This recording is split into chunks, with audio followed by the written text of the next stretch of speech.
Ladies and gentlemen, welcome back to Amateur Repair Time. We have been working on this New Haven Cunard line clock that I bought. It had the wrong movement with it. We did 2 videos on it so far. So in the first video, we figured out what in the world we were looking at. I looked through a bunch of movements that I had already, trying to find one that would fit it. We did a bunch of detective work, and we figured out the type of movement that it must have originally had. And then in the second video, we got in 2 of those movements. This one is kind of a parts movement because it only has the time side. It doesn't have the strike side. And then this one is the complete movement. We got in a pendulum that seems to be the correct pendulum. In the first video, we found a dial plate that will work and a label. And so now we need to put it all together. So we cleaned all of these in the ultrasonic cleaner in the previous video. And it's time to put the movement back together, repair what needs repaired, put it in the clock, fix the dial, and see if we can get it to tick and tock like it's supposed to. It's a beautiful little clock that's in pretty good shape. I think I paid $10 or $15, something like that, at an estate sale for it. But like I said, it had the wrong movement with it that had been removed from the case. So I don't even know what they were doing. It had a, I think it was it a sessions movement? It had a different movement that had been added at some point, and it had a brand new dial on it, and the wrong pendulum. But all of that was in a bag that came with the case. So who knows? So on the previous video, like I said, this movement is missing the strike side. So one of the wheels and all of the strike stuff. So we found all of that in this movement.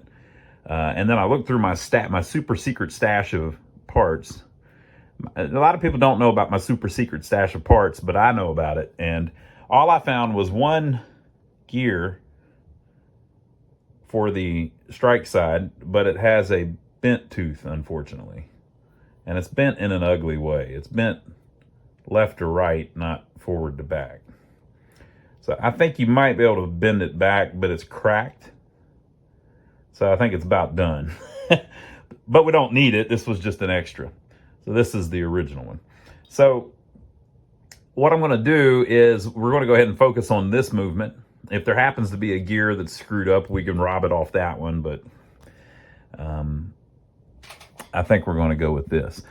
Another interesting thing, I'll call this the parts movement, even though it looked like it was probably working, has the ride bar here for the alarm. So there is, on the center wheel, you can put a little disc on it that makes the alarm work. So basically it rides around, and whenever this falls down into whatever the alarm's set on, so it'll ride like this as the alarm turns with the hour hand. When it gets to 4 o'clock or whatever, this will fall down.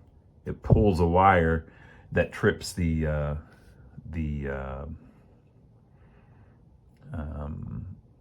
alarm to make it go off. And the alarm on these old ones was just a little hammer that just beat the hell out of a bell until you got up and turned it off.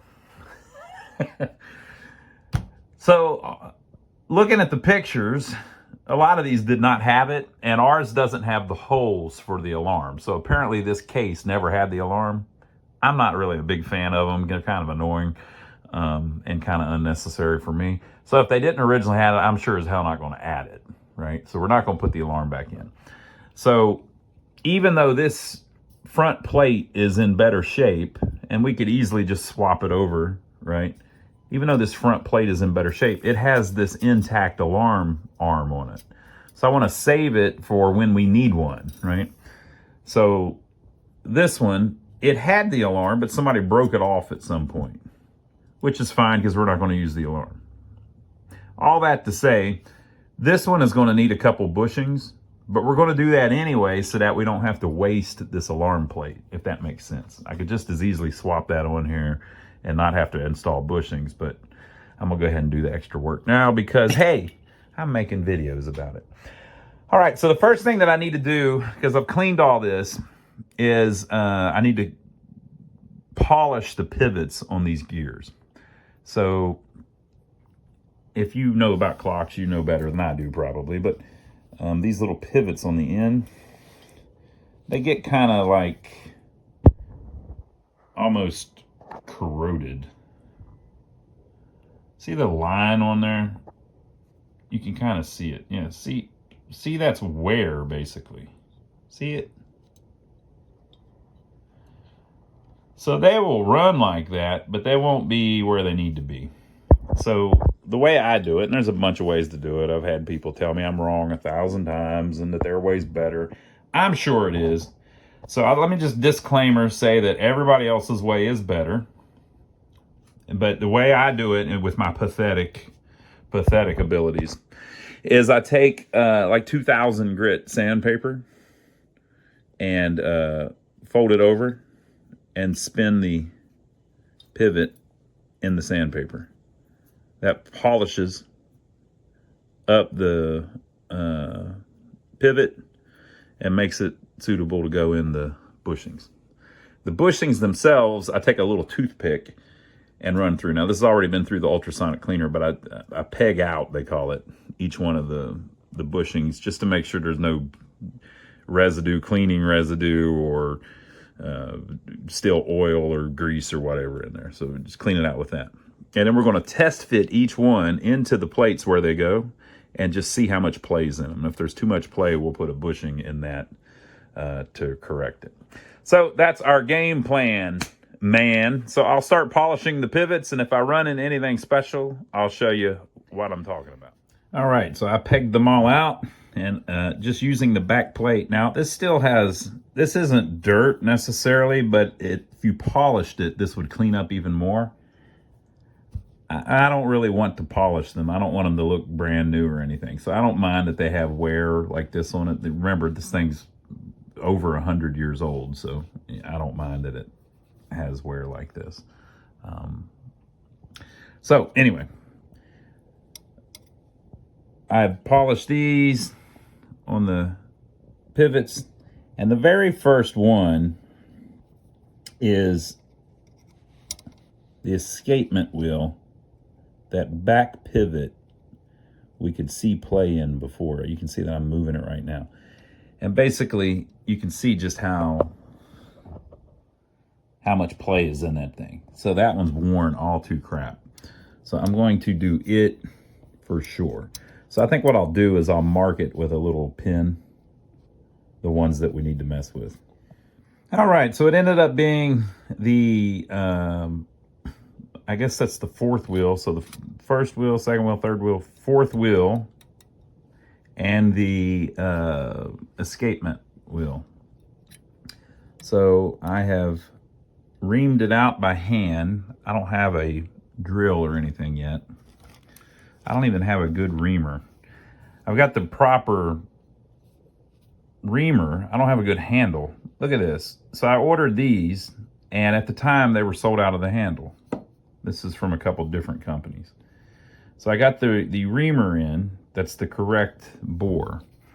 So the bore, or the diameter, I guess, would be 2.7 millimeter. So that's what this will create as it bores through by hand. You just turn it.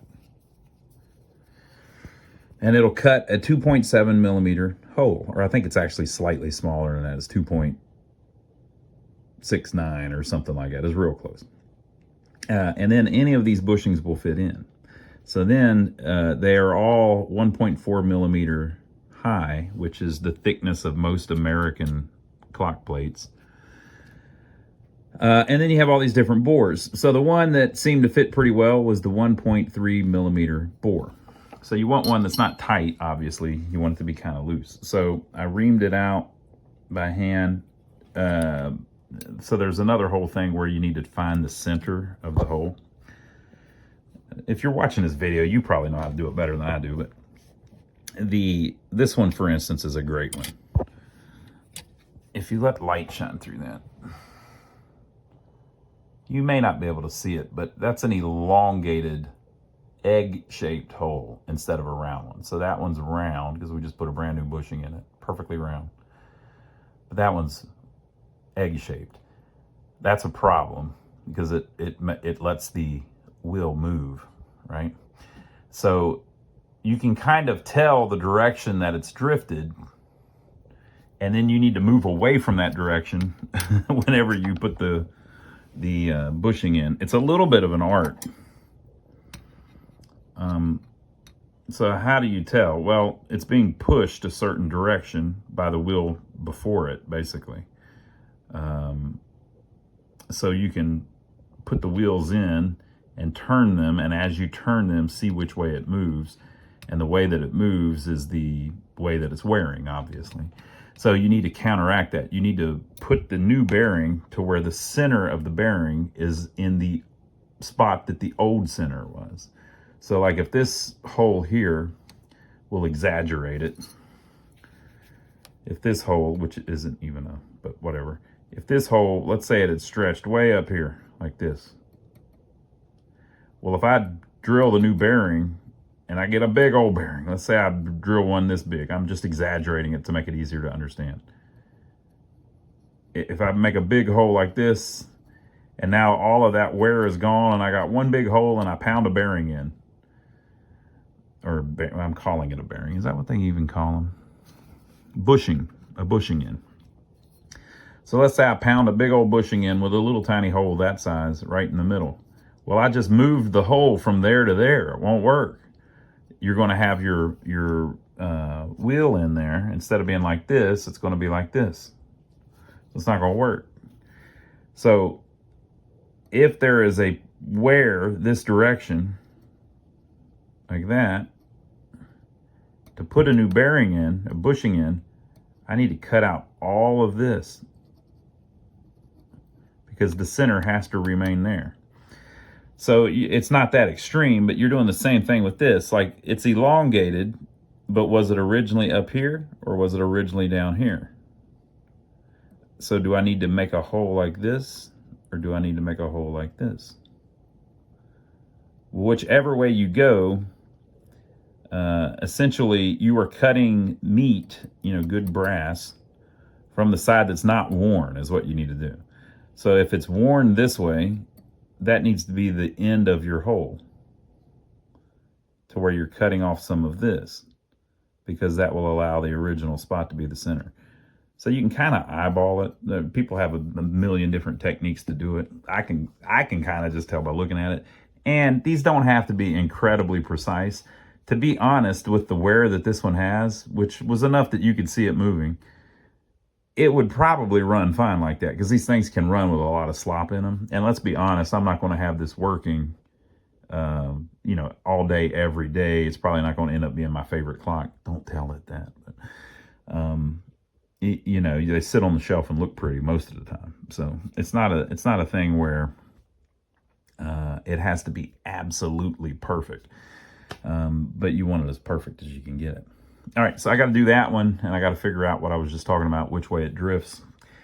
And once I do, I will cut it out and put the bearing in it, and the bushing in it, and then we can move on to the front plate, because these are the only two that are bad on this one. Okay, so with the new bushing in place,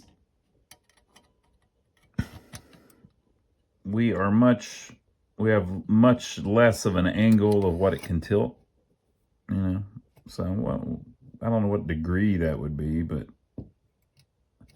looks much better to me. Before, remember, it was way over. So we've gotten rid of the play of it. The wear was vertical. Now, the way I figured that out,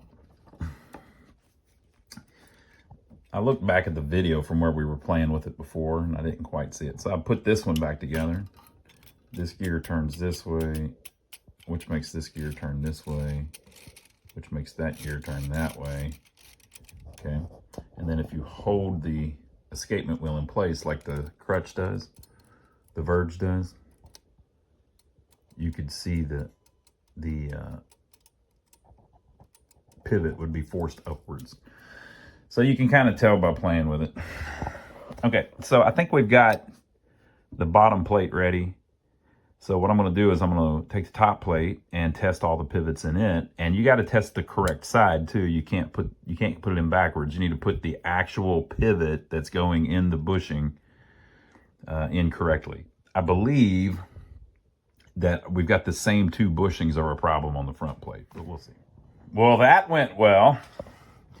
Okay, so if you watched the previous video, we had two problem childs. We had this one here. So, you know, we were just looking at the back plate. This is the front plate, and obviously I've already put it all back together. I'm trying to make it where we don't end up with 10 videos. We had this one here that was very loose. And this one was a little loose. I haven't oiled this yet. So if you rock it back and forth, you can see the play. So this one here, I put a new bushing in. So it's nice and tight, of course. This one was already tight. That looks like a bushing, but it's not. They just, some of these, the way they stamp them, they could make that oil well in them. I think that's what that's considered. Oil will kind of hold in there because of the way that's made. This one was all screwed up, but if you see those two little points there, someone has taken a stake, which would be, you know, not this, but something like this, and you put it down on the part that's worn, and you hit it with a hammer, dink, and it closes the wear up because this is brass, so it's malleable. You can move it around. So someone has actually staked that thing to push it tighter. Now I drilled it all out with my reamer and put a new bushing in it.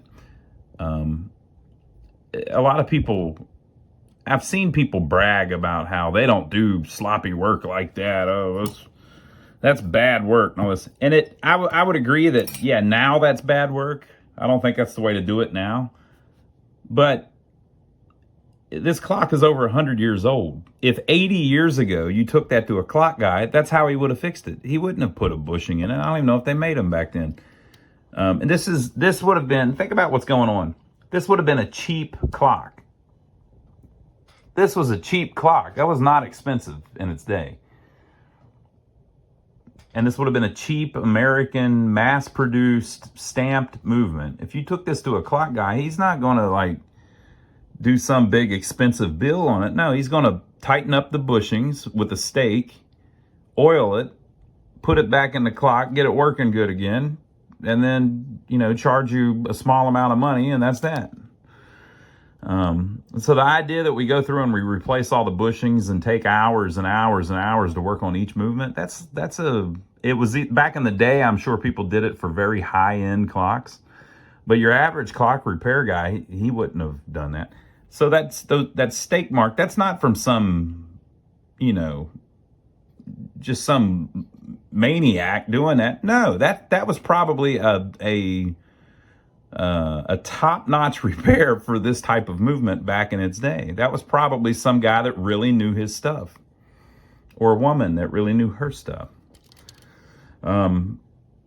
So I actually like seeing stuff like that because it shows you that a human has touched this thing at some point and tried to keep it working, and it got some more life. So if you were to go through it now and do that, yeah, that'd be kind of crappy, but all right. That's backwards. So, I mean, it spins pretty good without oil. You might want it a little better than that. And it's going backwards because we're hooked to the spring. So whenever I do that, we're kind of winding the spring and then it's going back the other way. Or I might have that wrong. I don't think so. So anyway, so that's that. I haven't tried winding either one of them yet. I've got the count wheel on the proper way, I believe. I'm pretty sure because you can tell by the wear. You can actually put this on backwards where it'll count completely opposite of what it's supposed to. And so on this side, I kind of tested it too. And when you get to a certain spot, if you've got your pressure on it just right, it'll actually do its thing. Now, I don't know that the lever is set up right. This one's real easy. Basically, there's a rod that goes up in there, and whenever this one wheel turns, this one, which I believe is called the governor wheel, although this is the governor. Have I got that right? Maybe that's the warning wheel. No, I think this is the warning wheel. Whatever. This one, whenever it turns, there's a little bar on it that pulls this out. Makes it do its thing. And they've got a spring wrapped around it that kind of pokes out right up here. And it's just enough to give a little dong, dong to it. I'll tell you another thing too. Some of them have bells. I really like the way these round coil gongs sound. I just think they sound cool. So I think we're good. I'm going to oil it. And if I would have got those pivots, like that one, for instance, way off, that wouldn't spin like that, like it is right now. So everything must be pretty square and straight the way it's supposed to be. So I think we're good. Sometimes you can have a tricky thing over here where this kind of needs to be timed. On our last clock videos, we kind of messed with this. So there is a little rod sticking down from this one. You can see it actually back there. That gets caught by another lever that's in there that's attached to this, or that gets manipulated by this minute hand. And that's what keeps it in warning. So that little, see it right there? So that rod has got to catch that little post as it spins around and then hold it there. So it's going to move up into the way. And so it might be like 8 minutes to 12. Right? And then as the time part keeps turning, when it gets to 12, click, it's going to drop loose and allow that to spin, which is going to allow this whole train to move. And as the train moves, as that one wheel turns around, it's going to go ding. And every time that lever comes down, it's going to try to go down in one of those holes. But if it can't, if it goes in one of these shallow ones, it can't lock that governor or wheel, whatever that's called, that control wheel there. It can't lock that in place because the little lever can't fall down in that hole.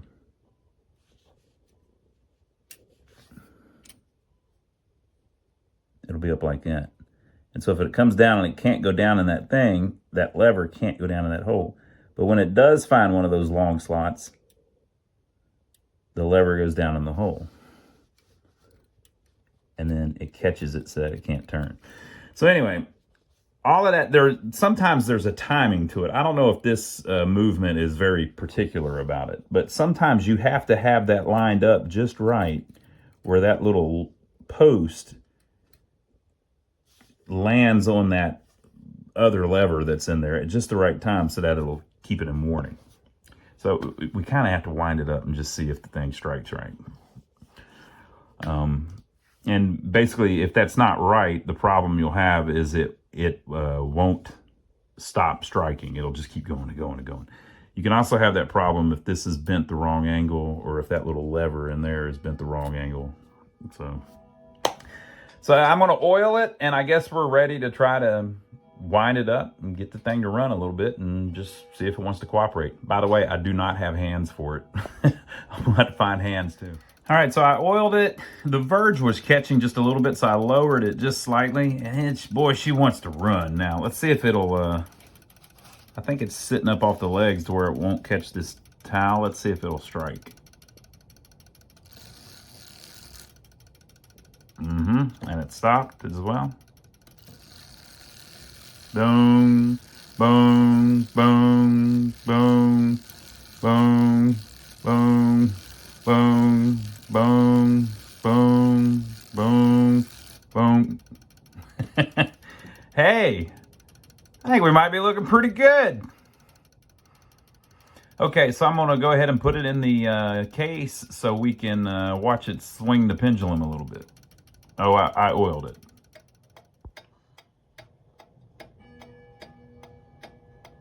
The other clock wanted to get in on it. But it's doing quite a tick and tock there.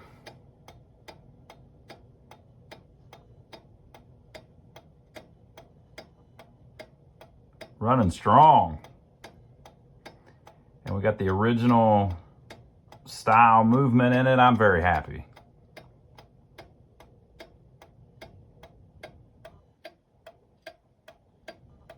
All right, so I'm gonna let it run a little while. Like I said, I still need to get some hands. I think I might have some somewhere. I mean, I know I've got hands, but I don't know if I've got the exact ones, but we'll see.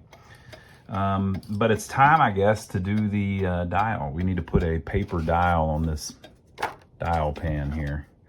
I kind of hate that I have to use paper because this is actually like concave. Maybe it's not supposed to be though, I don't know. Convex, actually. It's convex. So the paper is not going to lay on there perfectly, but maybe the thing's just bent and it's not supposed to be like that. But we'll see what we can do. So I guess I need to take this trim ring off. And this trim escutcheon, whatever it's called, bezel off. And then I need to kind of measure this a little bit. I'm pretty sure I already measured this and it's correct, but I need to basically tell how big I need to cut it so that it goes all the way to the edge to cover up that screwed up paint.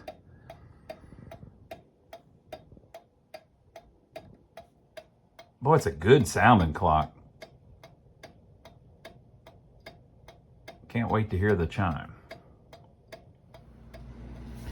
Okay, so the clock's been running good for over 24 hours, and I'm cutting the dial. So I have this little paper dial cutter here. Let's see what it says. It is a card build circle cutter. So I think I've got it. If I can lift this off, I'll show you how the thing works. I guess I got most of it. So there is a pin on one end, and then the other end has a little blade. And whenever you get it just right, you just spin the thing around, and the razor blade cuts a perfect circle. And I've got it on a piece of cardboard to kind of hold everything in place. So let me pull this apart, and well, I can just go ahead and pull this out because I'm done with the paper. So there's a little mark in the middle of the dial. Whenever they're printed, they print a little mark on it. And so on one end, you have this blade that can be swapped, and you can, if you think about an X-Acto knife, that's just the end of an X-Acto knife. If you think about, or whatever those are called, the little box cutters, how it, they're always where you can cut the end of them off. That's what that is. It's one of those little pieces of the end. And then on this end, there's a pin. So that's the part that goes in the middle, and then this blade goes on the outside. And you can adjust where it sits almost infinitely, because you can take this bar out and turn it around the other way even. So you can adjust it all the way down to where that pin could be like right here. And the distance between the pin and the cutting edge is just there. So I mean, you can adjust it from a very small area to a large area. And then if that's not large enough, it also comes with this bar. So the way it works is you loosen the thumb screw, and you take out that, and you put the bar in. Well, that allows you to extend it way out, and then this little clamp is used to clamp that piece that you've taken out to the bar. So now maybe you've got it way down here, and you can cut a radius that big. So the thing works great for these paper dials. Now I've got this dial plate. The middle is recessed, and they've cut it out with tin snips. We had somebody ask on a previous video, he said, I quote, "Why does it look like the middle was cut out with tin snips?"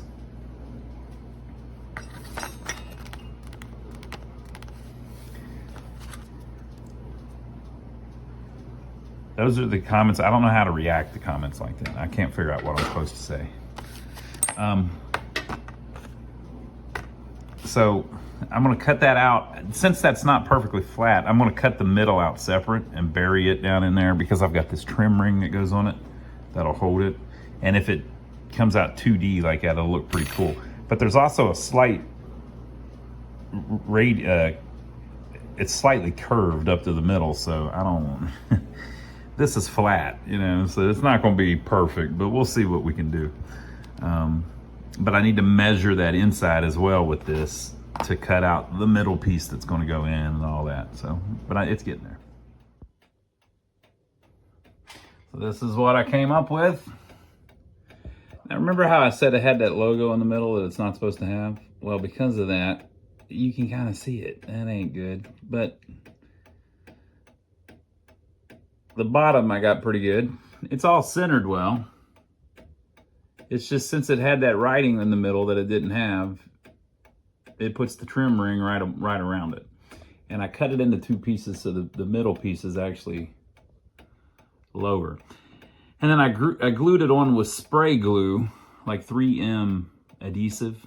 If you get the 3M adhesive that is in a tall spray can, that stuff is great. I've got a can of that I've had for like 10 years.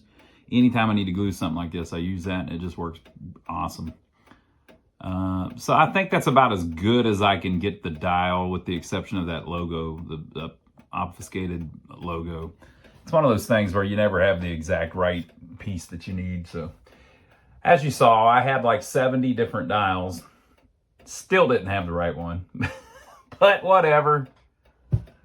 I'm pretty happy with it, and I got it centered pretty well. Oh, and I put a ferrule around the middle there too, where the hands go, just to clean that up a little bit. As I just showed you a few minutes ago, that middle they had cut out for an alarm. So got that tightened back up. It'll look pretty nice. So now, last thing. Boy, she's a ticker and a talker. The last thing, I've got to get hands for it. I got to find some hands that are the correct length and hopefully the correct style. So I'm going to look at the picture one more time just to make sure what I'm looking for and then see what I've got. All right, we're looking pretty good. I had some hands. I don't know that I guess they're right. I mean, it's right on the time. It's a little short of the time track. So maybe they're supposed to be slightly longer. These are reproduction hands.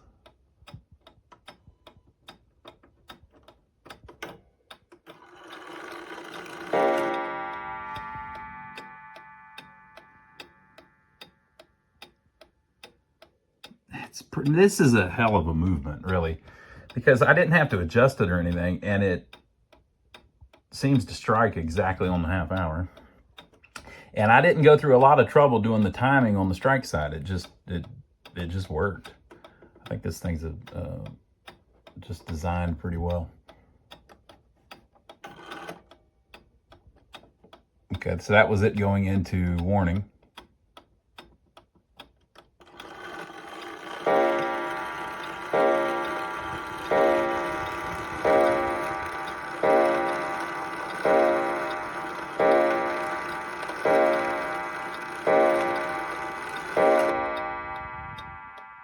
Wonderful. Let's try it one more time. We'll let it do it itself so we can.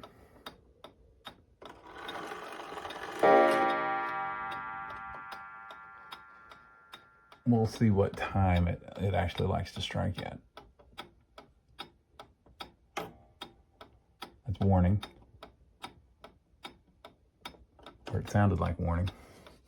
Okay, so we'll sit here for a minute and watch it do its thing. I wonder what that reflection always comes from. I guess it's just the angle.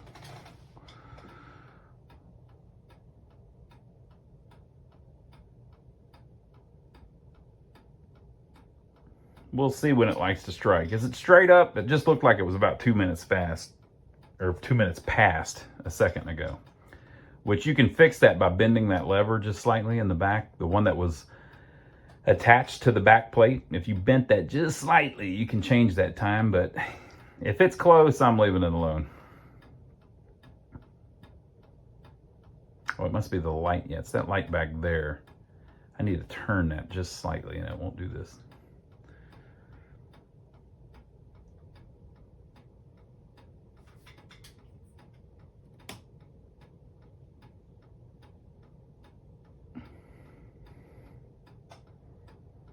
What a beautiful clock.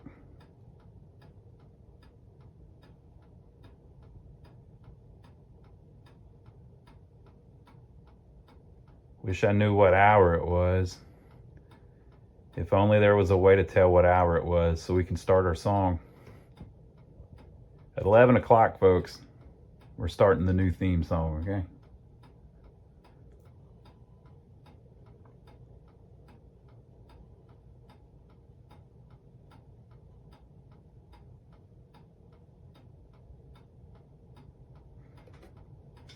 I give these New Haven movements a big thumbs up. I think they're very well designed. Yeah, they wear like the other ones, but they go together easy, and you don't need to adjust much.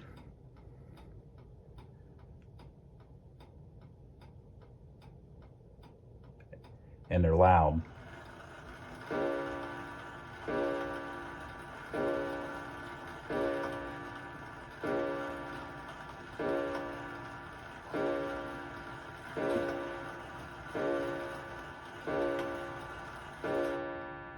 Very cool. You can also fix that by bending the hand. The way the hand is pressed onto that little, well, it's not pressed, there's a stamp in it. It could be that the hand is stamped slightly off, right? So you can bend the hand just slightly compared to this little square that's stamped in it. It could be that, or like I said, that little lever in there, you can adjust just a little bit. So I'm very happy with that. I think so I paid $10 for it. I ended up buying another $85 worth of parts, basically. However, I still have one movement. All I bought that for was to get the pendulum. So I have half of a movement here for parts. I had that other whole cuckoo clock looking movement. And there's another handful of parts that I got with the other thing. So I would say that 15, 25, 35, 40, I don't know, maybe $40 of that are parts that I can use for something else. And then we have the faceplate, the hands, and the movement, and the pendulum that was in it before. So I'm going to be able to use all that on another clock. So I don't know. I don't know what I'm in it. What would you say I'm in it? Am I in it $95? But now I got 20, 30, 50. I got like $80, $90 worth of parts laying around now, though. So I don't know. I don't know how to count it up. I'm going to say maybe I'm in this one $40. How's that sound? I think I'm in it about $40 after you subtract all the parts that I've got left. 3 movements. 3 movements and a pendulum. And a bunch of random parts. So I don't know. I'd say I'm in at $40. I think that's a nice little $40 clock. It's been running for well over a day now. And I'm very happy with it. So I hope you enjoyed. We'll do another one down the road, but we're going to get back into maybe some radio repair next time. And I'll see you next week. Hit the music.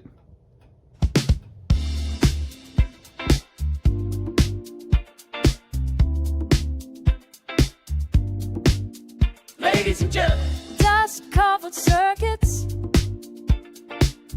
sitting on a desk, been lost in time, 50 years of rest, reading schematics and thrifting old parts. One more last week. Old board, new sparks, tracing faded traces, vacuum tube blows, get it back to working by the end of the show. Bringing broken gadgets back to life,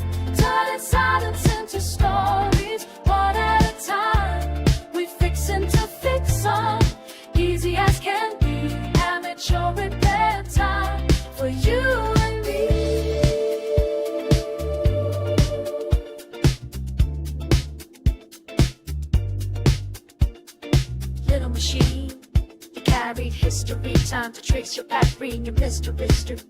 From open to singing, learn, preserve, repeat.